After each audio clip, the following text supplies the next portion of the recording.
नमस्कार। आज मैं आपके सामने सबसे मेरा पहला कैमरा जो मैंने ख़रीदा था, ये करीब 1984 में मैंने ये ख़रीदा था। एक रशियन कैमरा है। जो रशियन के कैमरास बड़े अच्छे रहते थे। जेनिट है। उसके बारे में थोड़ी जानकारी दूंगा। ये इसलिए आवश्यक है क्योंकि आज के कैमरा सब ऑटोमेटिक हो गए हैं और उस ज़माने में ये सब पूरे मैनुअल रहा करते थे। इसका पीछे से एक ढक्कन रहता था, आप देखेंगे यहाँ पे एक फ़िल्म लगती थी पीछे, रोल लगता था और साथ ही साथ इसका एक शटर भी रहता था। आपको देखेंगे यहाँ पे पीछे एक शटर रहता था और जैसे आप क्लिक करते थे तो शटर हिलता था और इस पर जो फिल्म है उस पर जो इमेज थी वो बनती थी। आज के दिन में जो इमेज है वो आपके डिजिटल सेंसर्स में बनते हैं, किंतु उस समय फिल्म के पर बनते थे। और आप देखेंगे यहाँ पे एक इसका ये भी है, शटर है जो उठता था और लाइट आती थी। ये बीच में देखेंगे अंदर एक शटर भी है। ये इसका लेंस रहा था, उस वक्त भी ये इंटरचेंजेबल लेंस हुआ करते थे। और देखेंगे एक इस पर एक मिरर था और मिरर के माध्यम से इमेज आती थी और ये लेंस रहता था। तो मोटा मोटी जो हम लोग फ़ोटोग्राफ़ी में काम करते हैं और फ़ोटोग्राफ करते हैं उसमें बेसिकली लेंस रहता है, एक शटर रहता है और एक फ़िल्म रहती है। जो फिल्म रहती है उसकी सेंसिटिविटी पर निर्भर करता है। आज के दिन में क्योंकि डिजिटल कैमरास हैं तो जो डिजिटल सेंसर है उसकी सेंसिटिविटी पे निर्भर करती है और सभी बहुत ही अच्छे आजकल सेंसर्स आने लगे हैं, इसलिए ज़्यादा वो मायने नहीं रखती है। किंतु दो चीज़ें हैं जो मुख्य रूप से किसी फ़ोटोग्राफ को और क्वालिटी और फ़ोटोग्राफ का कंपोजिशन निर्धारित करती है। वो है शटर स्पीड है और दूसरा है इसका अपर्चर है। अपर्चर का मतलब आप समझ सकते हैं कि जब पहली बार कैमरा बने थे तो एक पिन होल कैमरा हुआ करते थे। एक डब्बा रहता था, उसमें एक पिन रहता था, एक छोटा सा होल रहता था और उससे लाइट गुजरती थी तो एक इमेज, इन्वर्टेड इमेज बनती थी। उसके आधार पर फोटोग्राफी होती थी। तो आज के दिन में कुछ ज़्यादा साइंस में, जो फोटोग्राफिक साइंस है उसमें उतना तो चेंज नहीं हुआ है। आज के दिन में भी वही कॉन्सेप्ट और वही प्रिंसिपल है। केवल यही है कि जो पिन है, जो होल, जो पिन का जो होल होता है उसका साइज़ डिफरेंस करने का ऑप्शन है। जितना छोटा पिन होल होगा, जितना छोटा होल होगा उतना आपका डेप्थ ऑफ फील्ड होगा, मतलब कि कितने गहराई में आप फ़ोटो ले सकते हैं। और जितना चौड़ा, मतलब ब्रॉड होल होगा तो उसका शैलो डेप्थ ऑफ फील्ड होगा। मतलब आप समझ सकते हैं कि बिल्कुल उस इमेज के करीब है।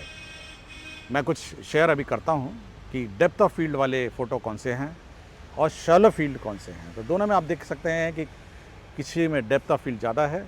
इसका मतलब यह है कि उसका पिन होल जो है, जो होल जो मतलब जो जिससे लाइट गुजरती है जो लेंस से, वो बहुत ही छोटा होल के रूप में है। और जो चौड़ा हो जाता है जैसे ही, तो वो जो इमेज है वो बिल्कुल फ्लैट हो जाती है। मतलब उसका मतलब है कि बिल्कुल उसका ना पीछे कुछ का इमेज दिखता है ना आगे दिखता है, जिसको हम लोग आपने सुना होगा बोके इफेक्ट कहते हैं।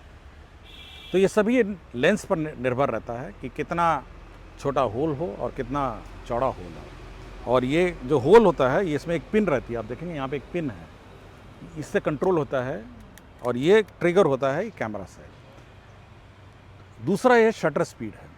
शटर स्पीड जो होती है वो ये निर्भर करती है कि आपका जो ऑब्जेक्ट है, नंबर एक, वो किस स्पीड से चलता है। अगर आप कोई वाइल्ड लाइफ फोटोग्राफी कर रहे होते हैं तो जो ऑब्जेक्ट है वो फुल स्पीड पे चलती है, मतलब वो स्पीड जो है, तो आपको हायर शटर स्पीड चाहिए होता है।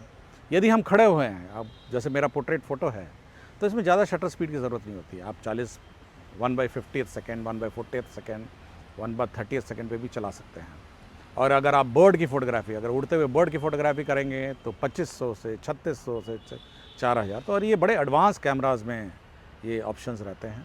और आजकल जो हाई एंड डिजिटल कैमराज़ हैं तो 4-5 हज़ार 6 हज़ार तक आप आराम से खींच सकते हैं।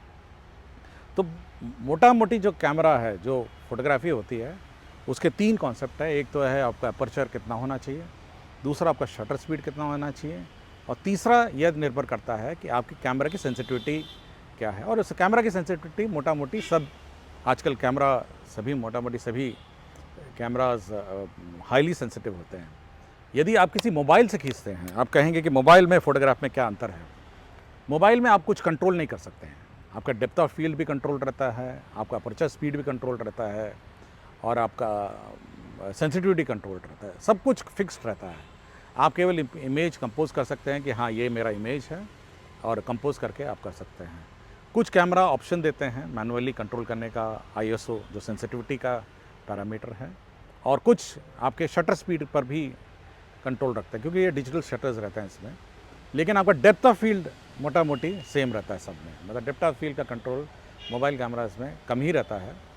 कुछ लोग कहते हैं बोके है, बट वो केवल एक डिजिटली सिंथेसाइज्ड बोके है। तो ये बेसिक कॉन्सेप्ट है जिस पर निर्भर करता है। तो 3 चीज़ें आपको याद रखनी चाहिए, अपर्चर, आपका शटर स्पीड और तीसरा आपका सेंसिटिविटी ऑफ द कैमरा जिसको ISO कहते हैं।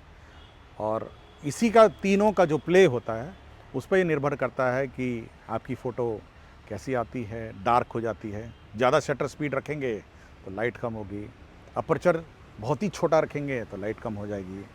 तो डार्क फोटोग्राफ, ब्राइट फोटोग्राफ, ये सब इसी पर निर्भर करता है। ये तीनों का प्ले रहता है और धीरे धीरे सीखते सीखते आप ये प्ले में अंडरस्टैंड कर सकेंगे कि अगर आप शटर स्पीड बढ़ाएंगे, अपर्चर चेंज करेंगे तो कितना ISO मोटा मोटी आप लगाएंगे। तो यही इसी पे निर्भर है। मैं बीच बीच में आपको एक एक कॉन्सेप्ट के बारे में डिटेल बताऊंगा और मैं चाहूँगा कि आप लोग जब भी कैमरा ख़रीदें तो ट्राई करिए ये तीनों पैरामीटर्स को चेंज करने का। हम लोग आदत पड़ जाती है कि एक ही पैरामीटर ऑटो मोड में खींचते हैं, बट धीरे धीरे आप गलतियाँ करेंगे, लेकिन इस गलतियों से ही आपको सीखने का मौका मिलेगा। अगर आप रिस्क नहीं लेंगे फ़ोटोग्राफी में और ट्राई नहीं करेंगे अपर्चर चेंज करने का, शटर स्पीड चेंज करने का और साथ ही साथ आपके जो ISOs चेंज करने का, तो आप सीखना थोड़ा मुश्किल हो जाएगा और फिर आप मोबाइल कैमरा पर ही रहेंगे। तो आशा करता हूँ कि कुछ जानकारी आपको मिली और सर्वप्रथम जो फ़ोटोग्राफी के प्रिंसिपल्स हैं उसके बारे में ज़रूर आपको आभास हो गया होगा कि जब तक आप नेचर को या ऑब्जेक्ट को और जिस सब्जेक्ट को आप फ़ोटोग्राफ कर रहे हैं उसका यदि आप अप्रिशिएट नहीं करेंगे, उसको आप मतलब उसको अप्रिशिएट नहीं करेंगे और उस पर उसके साथ आपका लगाव नहीं रहेगा, तो आपकी फ़ोटोग्राफी की क्वालिटी भी उस पर निर्भर होगी।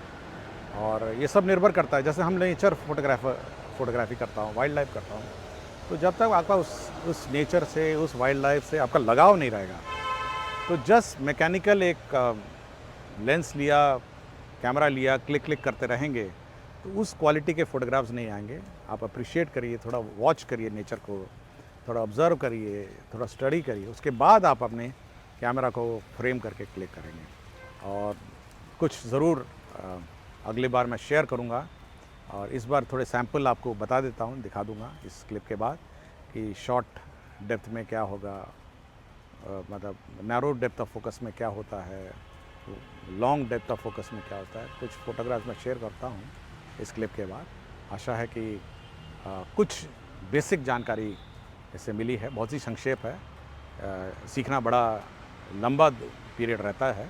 मैंने भी 1983-84 से फ़ोटोग्राफ़ी शुरू की और आज मोटा मोटी 30-35 साल हो गए हैं हमको भी फ़ोटोग्राफ़ी करते करते, और आशा है कि जल्दी आप सीख जाएंगे। इसी के साथ धन्यवाद। जय हिंद।